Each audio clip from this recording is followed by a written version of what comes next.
मेरा नाम आरव है। उम्र 34 साल।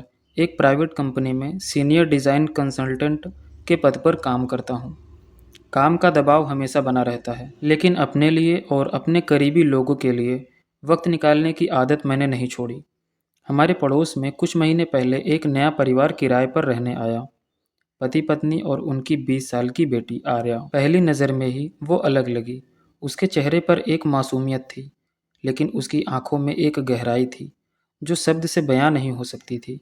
शुरुआत में वो मुझे आरव भैया कहती थी और मैं भी उसे रिश्ते के औपचारिक तौर पर निभाता था, लेकिन कहीं ना कहीं उसकी बातों में एक अलग सा खिंचाव था। शुरुआत में उसकी मुलाकातें बस हल्की फुल्की थी। कभी पड़ोस में किसी काम का बहाना, कभी कॉलेज में किसी प्रोजेक्ट के लिए मदद। एक दिन वो दरवाजे पर आई, हाथ में लैपटॉप था। उसने कहा, भैया एक डिज़ाइनिंग असाइनमेंट था, थोड़ा गाइड कर देंगे? मैंने मुस्कुराते हुए कहा, हाँ ज़रूर, आओ अंदर बैठो। वो मेरी वर्क टेबल के पास कुर्सी पर बैठ गई। स्क्रीन पर काम करते करते उसकी निगाहें बार बार मेरी तरफ उठ जाती। उसकी मुस्कान में कुछ ऐसा था जो सीधा दिल पर असर करता था। उस दिन उसने बाल खुले हुए रखे थे और उनमें से आती हल्की हल्की खुशबू मेरे सांसों में बस गई। मैं संभला रहा, लेकिन एहसास हो चुका था कि हमारे बीच एक अलग तरह का अट्रैक्शन है, जिसे हम दोनों अनकहे से महसूस कर रहे थे। धीरे धीरे उसकी मुलाकातें बढ़ने लगी। अब वो मुझे नाम से पुकारने लगी थी, आरव ये देखो, या आरव ये समझाओ। उस बदलाव ने एक दूरी तोड़ी थी।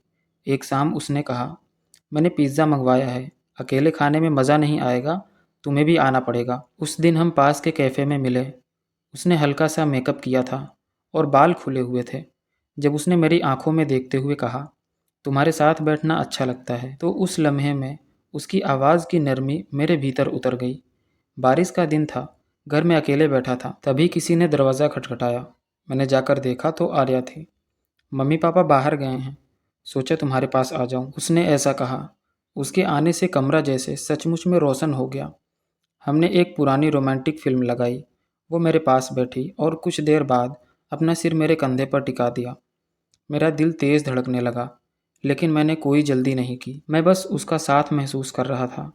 उसके बालों की हल्की सी नमी, उसके हाथ की गर्माहट और हमारे बीच का वो सन्नाटा, सब अपने आप बोल रहा था।